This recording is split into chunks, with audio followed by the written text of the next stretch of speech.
Hey, what's going on, guys? Kalamazi here, and this week's 11.2 PTR build brought with it a handful of changes to Warlock, Demonology getting some pretty big ones, some elaboration from the last changes we got, Destruction and AF getting one change for each, essentially. The quality of life for AF did not happen. I'm sorry, don't get mad at me. I don't know. But today, we're going to be looking at all of those. Now, before we get into that, shameless plug here. I am starting a new channel on Twitch. To clarify, there is nothing changing with the main channel. Same streams, same testing, all of that.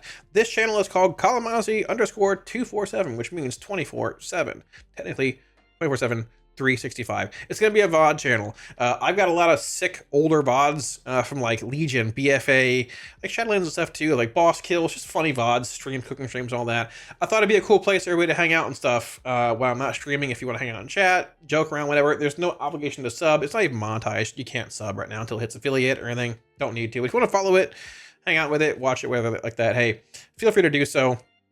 Yeah, it's pretty sick. I think it'd be cool. I'm gonna hang out here a bunch. I'm not streaming, and yeah, that'll be that. It'll be live 24/7, 365.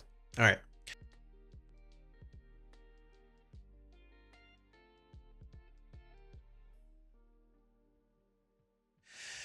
Okay, getting into the Warlock changes here. Now, listen, Warlock is we obviously are hoping for a bit more when it comes to like AF and Destro. Don't shoot the messenger. It is what it is. I'm sort of thinking more so AF, I should say, is probably just in getting an overhaul, like a overhaul at some point in midnight. It might not. I don't know. We'll see. But Destro, for the most part, I think it's probably fine.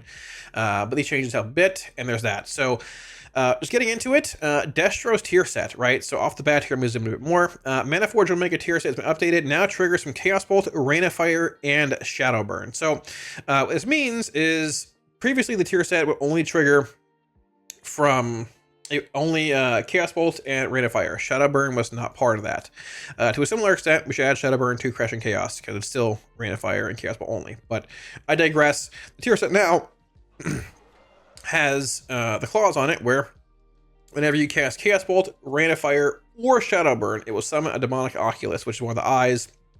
Whenever you fling them, you get 2% int per eye flung and all that. It's not going to change like a whole lot of like rotationally or value-wise, like from just if you're previously, if you wanted to play Destro with Diabolist, you really couldn't play Shadowburn, which is awkward because Shadowburn is the spell that was buffed a bunch during Alpha and Beta. It's part of your main rotation. You use it for mobility. Just in general, it's good. But the issue is that if you're hitting Shadowburn, it wouldn't contribute towards your tier set, right? Now, you're just playing CDF over it. And to be fair, CDF does sim higher than Shadowburn, but you know there's sims and there's actuality, and in actuality, Shadowburn's better. Now, this clause being added in does mean you can just play Shadowburn in single target for Diabolist Destruction, even in Cleave for Diabolist Destruction, so it's good to go. It doesn't really change a whole lot. All it does is just say, hey, like if you're in single target or whatever, and like maybe whenever you Shadowburn, it's gonna give you an eyeball, 1 eyeball, 2 eyeball, 3 eyeball. There you go. This is low on health, so I get 3 Shadowburn charges with a reset, but it'll make it easier to reach that 3 eyeball max stack every time you're in combat playing Destro. That's cool. If you're getting close to ritual cycling in, you can just Shadowburn for that 3rd eyeball charge, whatever. Might be a little bit of like hyper optimization there in certain settings, but you know, it's cool. Nice little change. I'm glad it's added. It will definitely help. Getting back to the changes though, that's all we have for Destro. Affliction. Oh, yeah, they also, I guess Soul Harvester. So this is Affliction and Demonology, right? They have changed the 2 set. Now, I thought this was a nerf initially when I read it, but it's actually not. It might be like a really, really minor nerf, but it's very minuscule. Can't even notice it. So it says, Mana Forge Omega 2 set. The window for Soul Harvester's tier set bonus is being reduced to limit the chance of disruption while maximizing its effects. So basically, you would generate 1 shard for AF or Demonology, because, you know, Soul Harvester, right? Every 3 seconds. So they didn't make it every 2 or anything like that. Basically, this makes you generate 3 shards. 1 every 3 seconds over 9 seconds, right? So you're getting 3 shards from this. It was 4. They've shortened the duration, but they've buffed the actual damage amp on the 2 pieces as well to compensate. They've increased the damage your Demonic Soul deals by 20%. if you've watched Soul Harvester on PTR, the damage output's actually pretty strong from this tier set. It does single target damage, it does AoE damage, it just thrashes around and does everything. It's pretty good. Now, the 4 set says the monster spell damage increased by 45, same with Wicked Reaping. That was not worth the increase. They increased the actual raw numbers, like the dealing 564, 834 shadow damage, part of your 2 set. They increased that. Yeah, for Soul Harvester. So they reduced the duration from 12 to 9, so 1 less shard generated, but you also get 20% more damage on your 2-piece. Demonology, let's be honest, really didn't care much about the shard gen from this. It was fine. AF cared a bit more, but at the same time, you got a lot of shard gen playing Soul Harvester AF with this. It was so excessive, like I just started playing Shadow Bolt everywhere because I couldn't really dump Nightfall-based Dragon Souls with the shard gen coming in without overcapping. So it's fine. The shard loss won't be felt really a whole lot, but the damage increase is nice. Bit burstier. That's pretty good. So Affliction, the only change to AF is that they are increasing the stack cap of Crescendo to reduce the chance of losing stacks granted via the Mana Forge Omega set bonus for Hellcaller. So the Hellcaller bonus for Affliction, let me change really fast. It grants you 2 stacks of Tormented Crescendo whenever you cast Wither, right? Sorry, not Wither, whenever you cast Malevolence, which is your bonus. It increases Wither stack count and all that. So it would give you 2 stacks of TC Crescendo. Now, that's obviously the max stack count you can get for Affliction.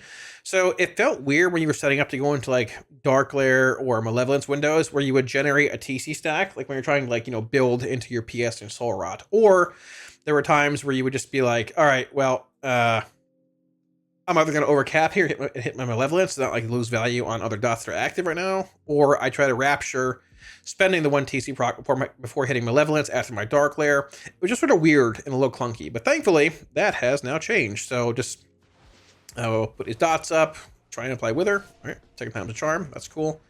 I only need these 3. I want to proc Crescendo 1 time here, so we'll get a stack of that. We'll try 2. And when I get 1 stack, I'm going to hit Malevolence. Oh, I'll use 1. Malevolence to 3. So now you have 3 stacks possible of Tormented Crescendo, which is nice. You won't really hit 3 stacks, I'd say, very much outside of outside of hitting Malevolence very often. But if you do, for whatever reason, maybe you get super lucky and like a Drain Soul or 2, then hey, you can have 3 stacks now. That's fine. They did not add a clause for Backdraft to have 3 or 4 stacks, which we also mentioned in that video for Hellcaller, affecting Destro's tier set, because Hellcaller is Destro and AF. I think, how do I phrase this? Overcapping on stacks of Crescendo is like Rapture procs, instant Raptures, is a good bit more, it's a much bigger loss than overcapping on a Backdraft stack, right? Obviously both are a loss, but when it comes to Backdraft and things, the only real difference, like if they didn't, the only other real thing that will change when you're playing Hellcaller Destro with Backdraft and things is you just won't conflagrate, like before you start casting Chaos Bolts and stuff, right? Like for example, like if you're playing single target stuff, Conflagrate obviously applies Roaring Blaze, which increases fire damage on your target. Chaos Bolt is not a fire spell though, so it doesn't really matter either way, right? So instead of the opener being like precast Shadowburn or Soulfire into like Infernal, Conflagrate, then Malevolence, start casting Chaos Bolts, you're just gonna do this. You're gonna cast your Soulfire, you're gonna go Infernal, if I can drop it, but there you go. Like Shadowburn for Eradication, and just pop your Malevolence. You don't need to Conflagrate yet. Cast a Chaos Bolt, then Conflagrate, right? The Malevolence will give you those 2 charges of Backdraft, and you're good to go. You don't really need to like Conflagrate before your Malevolence, right? Because you're applying, once again, all it really does there is apply Roaring Blaze, but the spell after that you're casting is going to be a Chaos Bolt, which isn't affected by Roaring Blaze. Then you can just Conflagrate after that to go back to 2 stacks of Backdraft. It's fine. It's not really needed. You can more so control when that's going to happen, right? By hitting your Conflagrate. Conflagrate giving Backdraft is not like a random event like Crescendo is. So that's why I think they didn't really increase the Backdraft stack count. It doesn't really change a whole lot. I don't know what that visual was under my feet there. That black, like, whatever. It's really cool though, whatever it was. Was that Malevolence? What was that? That was really cool. What was that? I'm hitting Malevolence again. Come on. I don't know what that was, but it was very cool. Whatever procced on my feet there. But yeah, so that's like the gist of that. Nothing super crazy. But It's definitely a change will help AF a little bit, but in the end, I mean, not going to make or break anything. There's no quality life stuff for AF, no Valentine changes. That's sort of what you get. Also, I am going to plug here briefly as well. We are pushing for 100K subs on YouTube this year. If we can hit it, amazing. If we can't or don't, that's okay as well. But if you guys aren't subbed to the channel, maybe consider subbing below. It would mean the world to me. I love y'all regardless. And yeah, that's that. But, well, yee. Now, getting into the big stuff here, the demonology changes. So, listen, if you... We're just going to read it. We're increasing the number of wild imps empowered by Demonic Tyrant back to 10 as our initial swing left... Initial swing meaning like the change to Tyrant. Left Demonic Tyrant feeling too easy to execute, which it did. Additionally, we're increasing the value of Master Summoner and Umbral Blaze to be more appealing to invest points in. Umbral Blaze, however, is swapping places with Pact of the Imp Mother. Huge. This allows for Umbral Blaze to exist as a means to increase single target throughput without standing in the way of without standing in the way of Pact of the Imp Mother as universally useful talent. We've been saying this for a long time. Great change.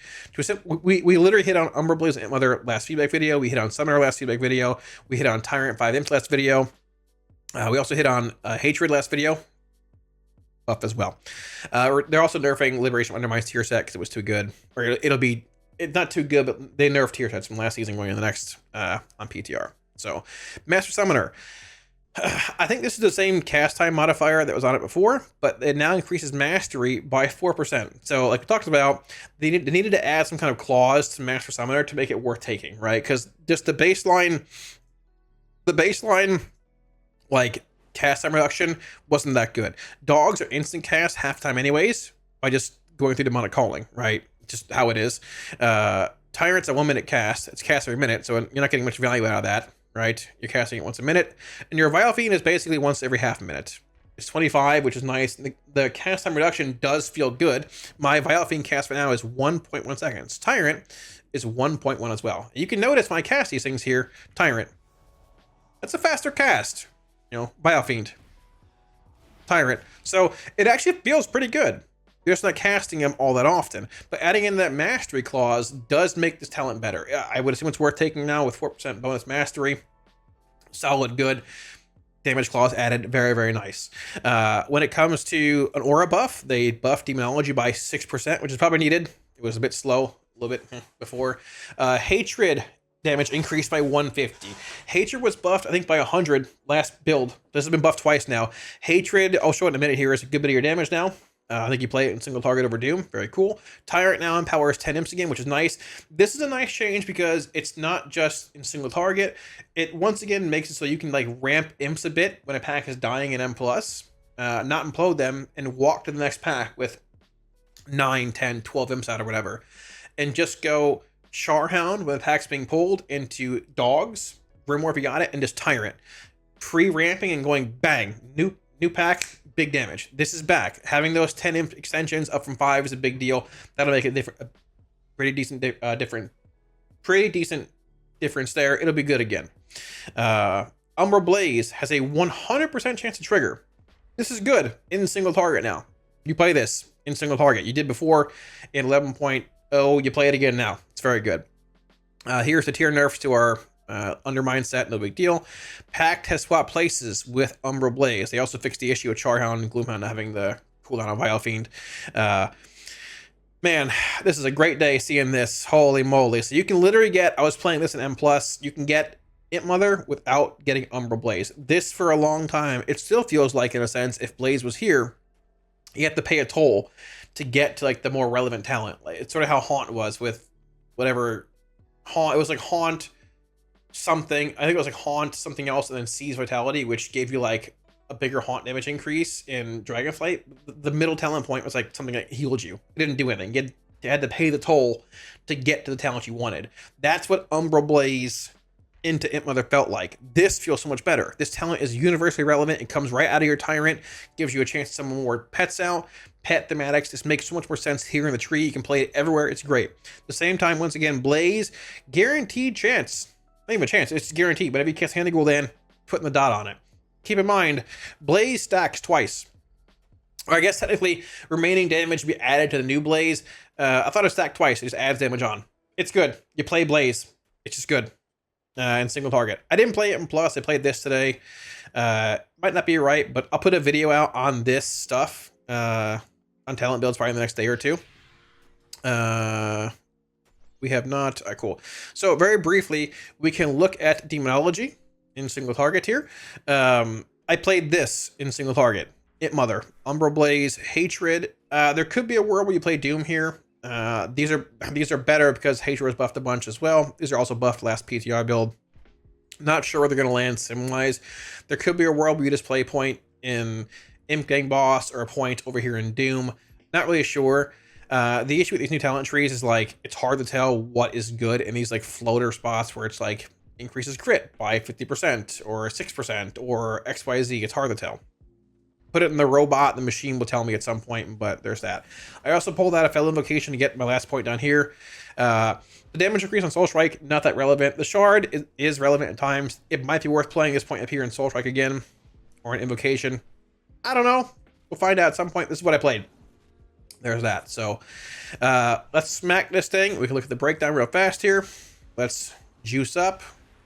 We'll have to grease up, obviously. Don't forget your grease, boys. Very important. Grease up. A little food while we're at it. And we'll go from there. So I wouldn't be surprised if some things do happen tuning-wise with Soul Harvester a bit here. It depends how Blizz wants to tune things, or how impactful they want tier sets to be this PTR. It does seem like for a lot of classes, tier sets are a good bit more impactful than they have been in the past this PTR. But at the same time, Soul Harvester was doing a lot of damage last PTR for both specs here. They changed it. They reduced the duration of the set and buffed the actual damage by 20. So like they're aware of like it needing tweaking and tuning, and they're doing that without like changing the damage output. So unless they just missed the mark, they might want it to be around this level. I was playing the wrong build in the first test, but it's okay. We're back. I'm playing the right build now. Here we go. We're gonna try it again. Yep. Gonna siphon an imp when it spawns in here. Gonna reset that because that was the AoE build. Cool. There's my imp. Lock in. Here we go. Grimoire, cast a bolt here into Gloomhound. Going to actually cast my dog right there. Hand a Gul'dan bolt. I'm going to hand here. I think we've got an Imp Mother proc there, so we can just go into a Tyrant now. Potion, Trinket, let's go. Damage. Holy moly. He's going. He's in there thrashing. He's in there putting in some serious work. Keep in mind, the damage of Soul Swipe is tied to your Tyrant being a minute long. So, like, Tyrant itself might not do any damage anymore. He's real bad. He's down here. He's actually... I gotta scroll on to find him. But thankfully, Soul Swipe has replaced our Demonic Tyrant. He's doing a lot. He does damage to single target. He does damage to AoE. But once again, his effect is only tied to your Tyrant itself. Are casting a bolt. Don't worry about it. So he's not active or doing any more damage at all. There's no random procs of him outside your Tyrant, right?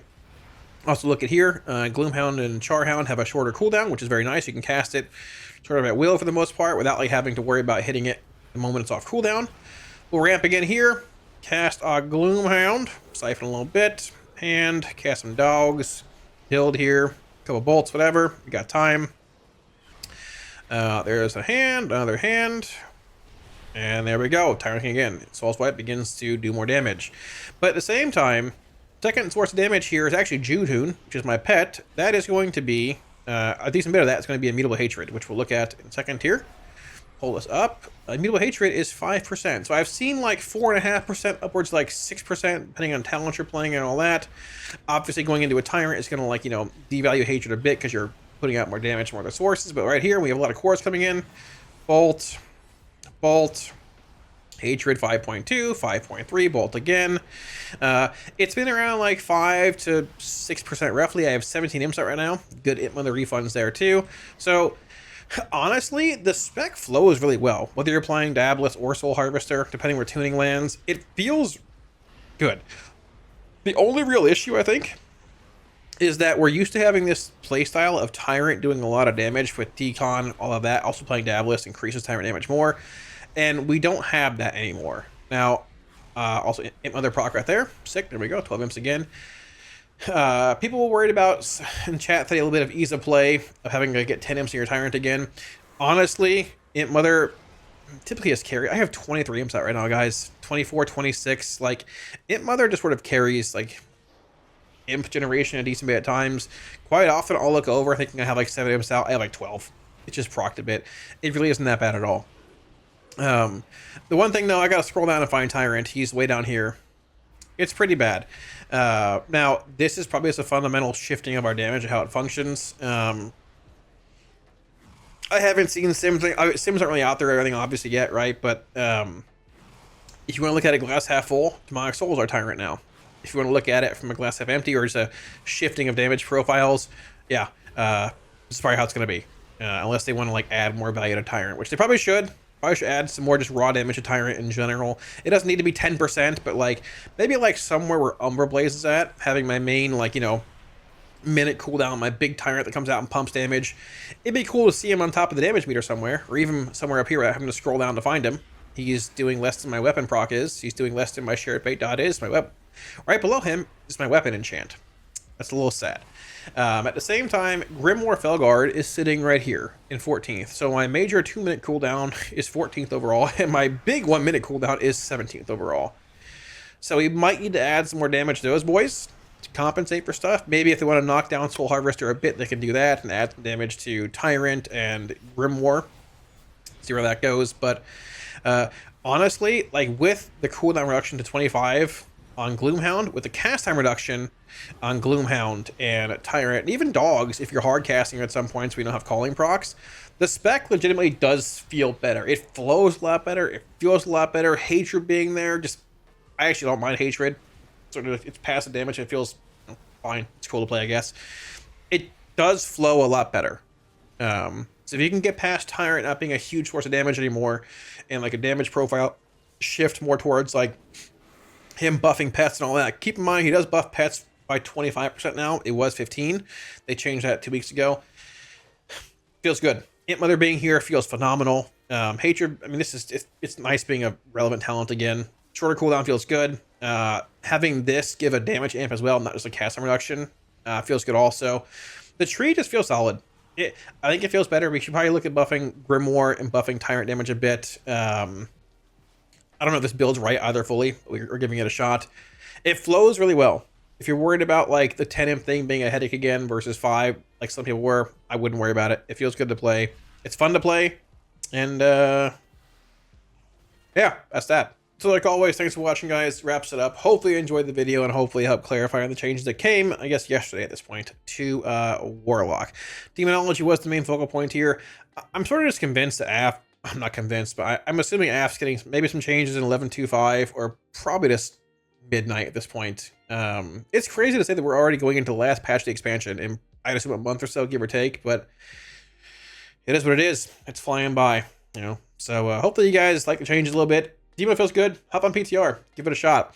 If you guys want any weekly rewards or add-ons you saw here, links to Twitch, Discord, and the website up here, as well as down below. We can get them all for free. Like always, as well, a huge thank you to my patrons for supporting on Patreon, y'all. Thank you a million times. I greatly appreciate all the support. If you're looking at supporting on Patreon, I'll also link up here as well as down below. And the 11.2 Warlock spreadsheet is going live within it's going live for early access on Patreon at the tier 3 Felguard rank or higher, I think within the next day or so. I'm almost done with like the initial outline of it. If you want early access to that, tier 3 Felguard rank on Patreon gets it, but at the same time, it goes public for free, all that stuff before the patch hits. So whatever you want. But thank you guys, I appreciate it. So there is no raid testing this week. It is happening next week. They added testing on Wednesday, so we have 3 bosses on Wednesday, 3 heroic on Wednesday, 3 heroic Wednesday, 3 mythic Thursday, 4 mythic Friday. It's going to be a packed week next week. I'm excited for it, but see where it goes. Might get the build as well before that, depending what happens. So fingers crossed for more stuff, but hey, lock in. Thanks for watching. I'll see y'all again soon. Peace.